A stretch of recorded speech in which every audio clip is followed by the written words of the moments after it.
warahmatullahi wabarakatuh. Balik lagi di channel aku, Rizka Amelia.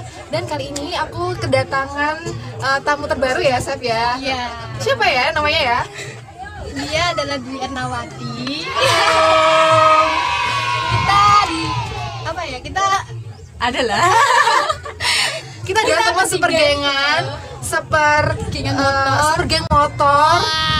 Dan kita kembali lagi ke Food Talk seri ketiga.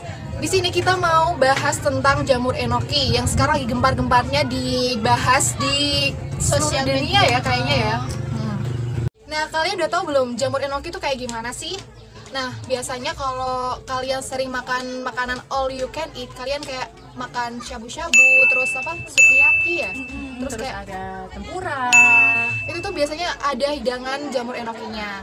Dan kalau kalian nggak tahu tuh nanti lihat di gambar di bawah ini ya. Bentuknya itu kayak cotton bud gitu. Iya, kayak cotton bud, warnanya putih. Iya, tapi dia tuh bisa dimakan gitu loh anehnya. Kalau kayaknya kalau menurut kayak toge gitu sih, toge tapi agak besar. Oh iya, itu lebih manusiawi deh kak. Jadi jamur ini itu walaupun dia bentuknya kecil, dia itu kayak akan manfaat. Dia mempunyai beberapa kelebihan. Salah satunya seperti dia itu tinggi akan serat, terus rendah kalori, tinggi akan protein yang terdiri dari beberapa asam amino esensial serta vitamin dan mineral. Nah, selain itu juga jamur enoki ini juga berpotensi untuk sebagai obat karena dia beberapa penelitian menunjukkan bahwasanya dia dapat berfungsi sebagai anti-inflamasi, anti-mikrobia, anti kanker dan lain-lainnya. Jadi banyak sekali ya manfaat dari jamur enoki itu sendiri. Buatnya sebanyak itu ya manfaatnya ya. Dia tuh kayak kecil-kecil cabai rawit gitu nggak sih kak? Bener. Wow, I'm genius, oke. Oke, tapi belakangan ini itu lagi viral banget kasus keracunan jamur enoki gitu di kawasan Amerika Serikat, Kanada, bahkan Australia kayak gitu.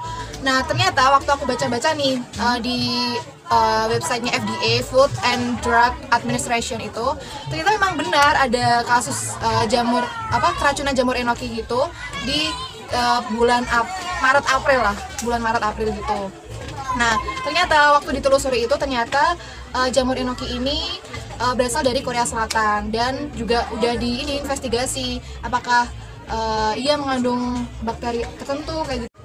Terus ternyata penyebab outbreak atau kejadian luar biasa di kawasan Amerika itu ternyata karena jamur enoki ini tercemar oleh bakteri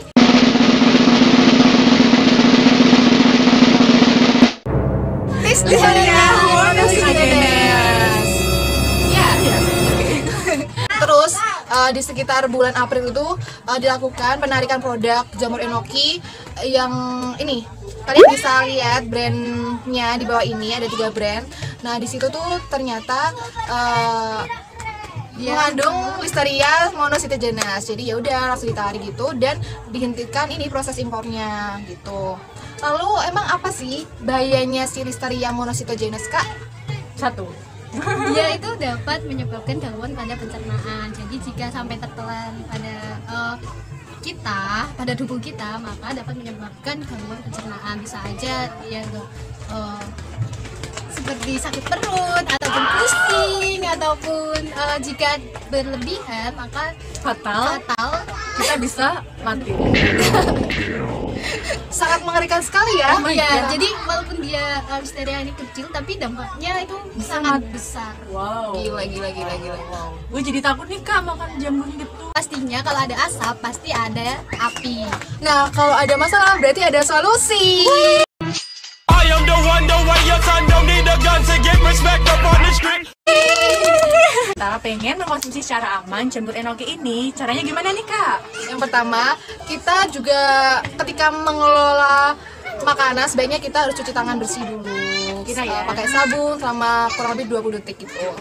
Terus yang kedua, kita usahakan rajin mencuci kulkas, rak kulkas kayak gitu.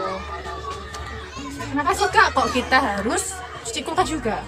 Kenapa ya? Karena si bakteri Listeria monocytogenes ini dia tuh adalah bakteri siklofilik. Apa sih kak itu? Aku nggak tahu sih Jadi- ya bakteri psikofilik itu apa. Jadi dia itu mikroba yang tahan pada suhu rendah, tapi ketika dia disimpan pada suhu tertentu dia akan mengalami inaktivasi. Nah, jadi penyimpanan yang tepat untuk jamur enoki ini yaitu disimpan pada kulkas pada suhu 40 Fahrenheit atau setara dengan 4 derajat Celcius kayak gitu. Jadi selain cuci kulkas nih, misalnya aku udah terlanjur nih beli jamur enoki, tapi aku malas cuci kulkas gitu loh kak. Oh, Nah, gitu. Ini masih ada gimana sih? pencegahannya lagi. Apa? Kita waktu mau masak si jamur enoki ini, kita tuh juga harus memperhatikan sanitasi atau apa ya, sanitasi itu? Ya, sanitasi atau kebersihan. Kebersihan ketika kita mengelola makanan itu. Jadi selain kita sering-sering membersihkan kulkas, penyimpanan juga, kita juga harus memperhatikan proses pengolahannya, yang mana alat-alatnya yang kita gunakan juga harus bersih dan tidak terkontaminasi dengan bahan lain. Misal kita itu masak jamur enoki dengan daging. Nah, peralatan yang kita gunakan usahakan antara jamur enoki dengan daging itu harus terpisah sehingga tidak terjadi kontaminasi silang antara jamur enoki dengan daging. Selain itu, beberapa penelitian juga menunjukkan bahwasanya proses pasteurisasi atau pemanasan di atas 80 derajat Celcius itu juga dapat menginaktifkan bakteri Listeria tadi. Nah, sehingga kalau kalian masak jamur enokinya direbus, mungkin itu juga dapat menginaktifkan si jamur enoki tersebut. Jadi kita memakannya itu dalam bentuk sudah produk apa ya, kayak matang gitu loh. Jangan mentah kayak kita kayak tauge itu kan bisa dimakan mentah, tapi usahakan kalau jamur enoki ini diolah dulu baru kita makan kayak gitu. Nah, makanya di Indonesia ini jarang sekali ditemukan keracunan akibat jamur enoki karena masyarakat Indonesia itu mayoritas mengelola makanan itu secara matang, bahkan sampai overcook ya, Iya, kebanyakan hilang ya. semua. Oh gitu, sampai kuningnya itu enggak Gak kelihatan. Iya. Jadi coklat. Nah, terus dan perlu diwaspadai juga buat orang-orang yang sudah tua, terus wanita hamil, karena kalau orang tua itu kan udah ini ya, imunitasnya sudah rendah gitu. Terus kalau wanita hamil itu takutnya dapat membahayakan si janin. Jadi bayi. Sama orang-orang yang memiliki imunitas rendah, kayak misal ada memiliki penyakit apa ya, kayak ada virus tertentu kronis gitu ya, Kak, ya? nanti itu malah bisa memperparah kesehatannya gitu.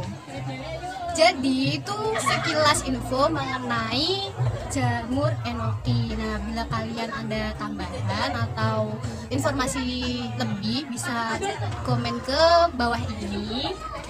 Dan nanti aku juga bakal ngasih beberapa sumber tentang diskusi kita kali ini di description box di bawah. Iya, di description box di bawah. Nah, kalian itu juga bisa ngasih saran buat konten selanjutnya.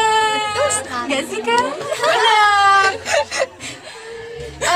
Gimana gitu aja ya. Ya, mungkin gitu itu aja aja dulu. untuk video kali ini. Sekian video dari kita, semoga dapat bermanfaat buat kita semua.